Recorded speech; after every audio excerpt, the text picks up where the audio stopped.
Brought to you by TechnoSpark 20 series smartphones. I'm superhuman.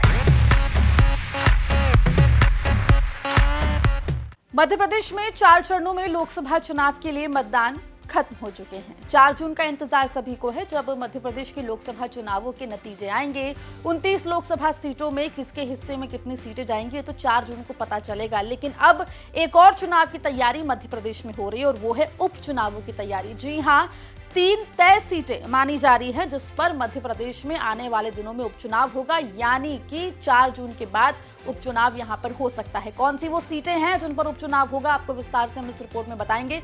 नमस्कार, आप देख रहे हैं एमपी तक और मैं हूं आपके साथ आकांक्षा ठाकुर। देखिए, मध्य प्रदेश में लोकसभा चुनावों के लिए मतदान की प्रक्रिया खत्म हो चुकी है। 19 अप्रैल से शुरू हुई मतदान की प्रक्रिया 13 मई को आके समाप्त हुई। 4 चरणों में मध्य प्रदेश में मतदान हुआ। 29 लोकसभा सीटों के लिए मतदान जो है वो किया गया। लेकिन अब इलेक्शन कमीशन मध्य प्रदेश में तैयारी कर रहा है उपचुनावों की। आपको बता दें कि लोकसभा चुनाव से पहले और लोकसभा चुनाव के दरमियान कई कांग्रेस के विधायकों ने कांग्रेस का साथ छोड़कर बीजेपी का दामन थाम लिया, जिसके चलते अब दल बदल कानून के तहत इन सीटों पर विधानसभा चुनाव के लिए उपचुनाव होना तय माना जा रहा है।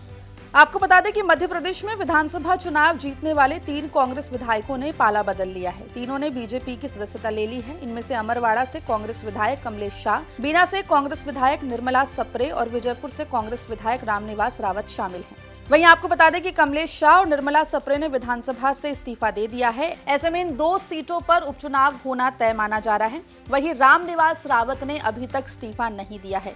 रावत के इस्तीफे देने के बाद तीनों सीटें खाली हो जाएंगी, जिसके बाद इन तीनों सीटों पर उपचुनाव तय है।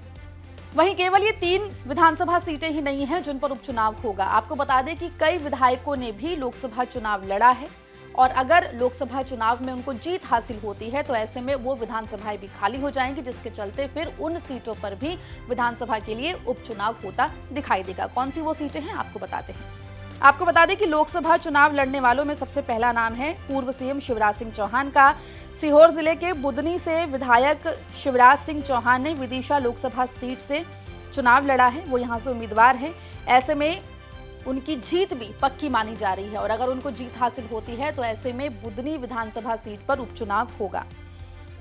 इसके अलावा आपको बता दें कि मंडला लोकसभा सीट से कांग्रेस विधायक ओमकार सिंह मरकाम चुनाव लड़ रहे हैं। ओमकार सिंह मरकाम डिंडोरी से विधायक हैं। वो केंद्रीय मंत्री फग्गन सिंह कुलस्ते को कड़ी टक्कर दे रहे हैं। अगर ओमकार सिंह मरकाम जीतने में सफल होते हैं तो उनकी सीट भी खाली हो जाएगी और इस सीट पर भी उपचुनाव होता दिखेगा। वहीं आपको बता दें कि उज्जैन लोकसभा से तराना विधायक महेश परमार कांग्रेस के उम्मीदवार हैं। अगर परमार को जीत हासिल होती है तो ऐसे में तराना विधानसभा सीट भी खाली होगी और ऐसी स्थिति में यहां पर भी उपचुनाव होगा। ऐसे ही शहडोल के पुष्पराजगढ़ से विधायक फुंदेलाल मार्को चुनावी मैदान में हैं। अगर वो भी जीतते हैं तो ऐसे में पुष्पराजगढ़ विधानसभा में भी आपको बता दें कि उपचुनाव होगा। वहीं सतना लोकसभा सीट से कांग्रेस ने विधायक सिद्धार्थ कुशवाहा को उम्मीदवार बनाया है। उनका मुकाबला बीजेपी सांसद गणेश सिंह से है। अगर सिद्धार्थ कुशवाहा को जीत हासिल होती है तो ऐसे में यहां पर भी उपचुनाव होता हुआ दिखाई देगा।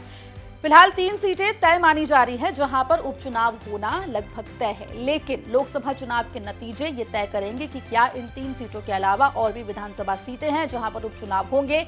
लेकिन ये बात तो तय है कि लोकसभा चुनाव के नतीजे आने के बाद मध्य प्रदेश एक बार फिर चुनावी मूड में दिखेगा, चुनावी रंग में दिखेगा, क्योंकि आपको बता दें कि यहाँ पर उपचुनाव होते हुए मध्य प्रदेश में दिखाई देंगे। रिपोर्ट कैसी लगी कमेंट सेक्शन में जरूर बताएं। मध्य प्रदेश जुड़ी तमाम खबरों के लिए बने रहिए एमपी तक के साथ।